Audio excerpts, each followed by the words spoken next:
What's up, and welcome to Ryan Squared. I'm Ryan, this is Ryan, and this is the show where each and every week we want to bring you a topic talked out between the two of us for you guys.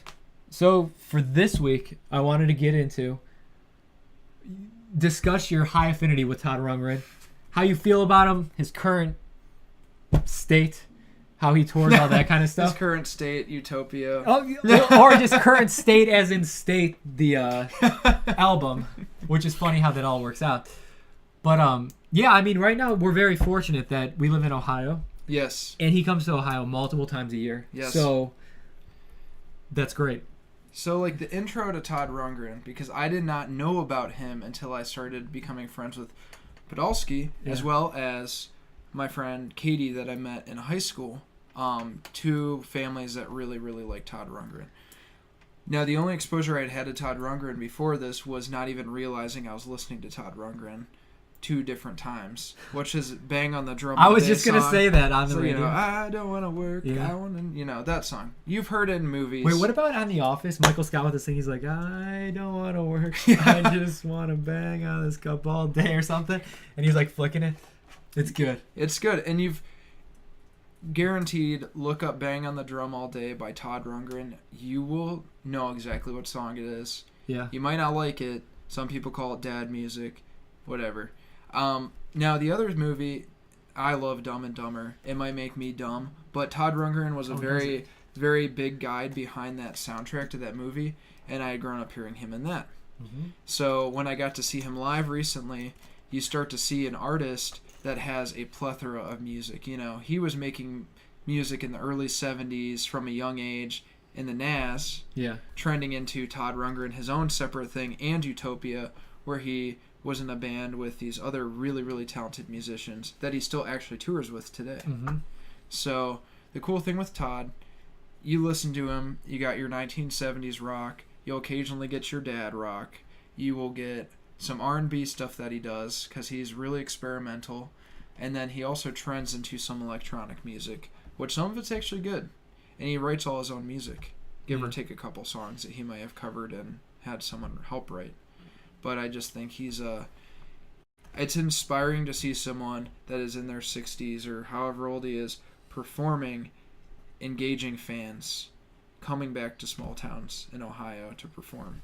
No, yeah, that's a great thing about where we're located, what you're able to see, and even the show he's able to perform on, that it still vibes with you being the age you are. Yeah. You know, my brother who's younger than you, my father goes to that kind of stuff, his friends, his brother. So, like, just the age range of who is able to enjoy this, go out and want to see it. Yeah.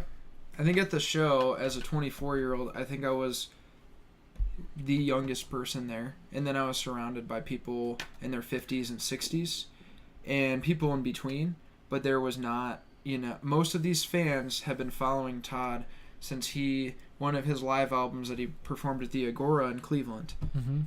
And that's a long time. But these fans are dedicated. They will pay to see him play because what he does is he'll perform his tail off, whether he plays the songs you want or not. He'll perform his tail off for hours.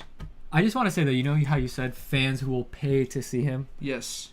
So remember, we had tickets to go see one of the shows where he was doing like a 2-nighter. My father and brother had tickets for the second night. But then they're like, hey, let's go to the first night too. We met up there, they came with us, and they're up there about to buy tickets. A dude walks by. He's like, yo, you guys need a ticket? He's like, here, we got an extra one. How much? Oh, no, just take it. Enjoy the show. Then, father turns around. He's like, all right, I guess we just need one. A couple seconds later, oh, you guys need a ticket? Seriously? Have it. Yeah, just enjoy the show. And it was just amazing, though, how, like, when you got a fan base like that where, you're not fighting.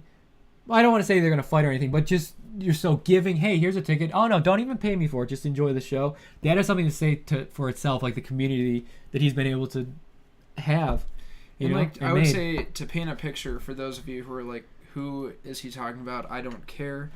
If you grew up listening to anything remotely along the lines of, like, the Carole Kings, Carole King, not plural, but, James Taylor kind of had some stuff that sounded similar to Todd in aspects, but Todd, like, rocked it more than, the taking a little bit of a step back. And he's continued to make music. his backlash has been that he continues to make music that's weird, but Mhm. artists deserve to keep doing their thing and growing in Yeah. different aspects. So we'll end with this though. Favorite, if you want to say CD or section of stuff he was making and putting out. State, global, There's world, two universe. records people should listen to, but these are not. You should listen to the greatest hits. Get those in your system. Get them in your bloodstream and in your heart, so you get the feeling Get for them it in there. if you want. And then look up Nearly Human. It's like 1980s Todd. Songs are cheesy, but they're fun to sing to. He has backup singers. It's fun to sing to in your car. And then he also had Liars, an album that came out in 2004. That's like his R&B album. That's actually pretty groovy. And he Soul was, Brother. yeah, it's pretty No, that's cool, a good though. one. That's and a he good was one. he was an older dude making the record, and if you're willing, it's got like some 1960s jams to it as well. I would check out those, but like he has so much to offer that I doubt there is one person out there that says I hate all of the music he makes. There's got to be at least one song because he has so many. No, yeah. So yeah, definitely check it out. I mean, it's something I grew up with. You grew up with. That's got to tell you something. Yeah. But yeah, if you got any topic you want us to hear us talk about, just post it below. And thanks for watching. We'll see you guys.